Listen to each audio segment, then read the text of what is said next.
When you pull up to Liberty Arena, you're there to watch a great basketball game featuring exciting players like Caden Matheny. Yes, indeed! But what you see is just student athletes getting up and down the court. Director of Athletic Performance Rob Hornich sees as jumping, cutting, D cells, A cells, and then how much distance they cover from game to game and practice to practice. Every time the Flames step on the court, in a game or practice, technology is being used to monitor their movements. The main goal is, are we managing the stress the right way?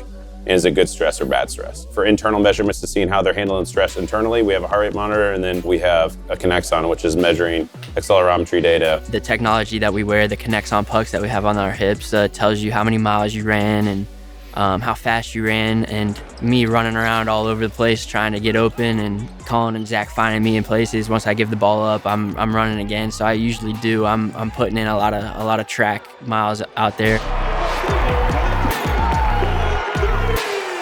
And tracking this data throughout the season is important. In any given game, Caden Matheny is typically first or second on the team in distance covered. So exactly how many miles does he log within a game? So a lot goes into that. One, he's a guard in our system, and if anybody, hopefully everybody watches Liberty basketball, can see how much he's running on our offensive sets. We don't have a lot of tempo, but even when we're on the offensive side of the court, he is running around a lot. So if we play a team like FIU this year, tempo score was 99 to something, both scored in the 90s. He ran almost 7 miles in that game. 7 miles. And with all the starting and stopping, sprinting and jumping that happens throughout a game, that can wear on you throughout the season if you're not paying attention to it. They'll come up to me and they'll let me know, hey, you put in a lot of miles, let's dial you back a little bit to tomorrow or today. So it's nice having that technology, and they do a good job of holding me back when I need to and letting me loose when I'm good to go. We're building a tolerance as we get through the season, game to game, and then practice to practice. You'll see a big spike up when it hits game day, and then we're bringing the load down when he's into practice data. Using the data, daily decisions must be made for every athlete, whether that's in the weight room or on the practice court.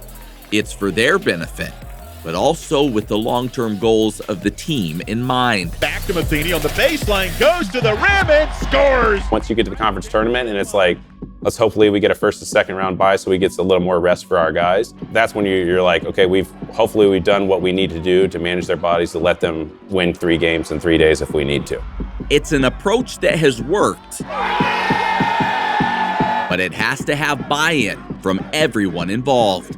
Coach and our basketball staff listens to us when we need to bring the load down for our players, and it's not going to be what's good for me, it's what's good for the athlete, and that's something that Coach preaches to our players on the daily. There are times when you're a little frustrated and you want to kind of get after them, and he says today's not the day or that load's too high. And I think for our guys, it's a further indication that we care about their development, whole person. We have a well-experienced coach who knows how to win basketball games and cares about managing players in every aspect of their life. So I think that's the most important thing, is we have a coach who allows us to do our jobs to make an impact on our players, to make them healthy and withstand the demands of Division I season, but also get them ready to compete for champions is what we do here at Liberty.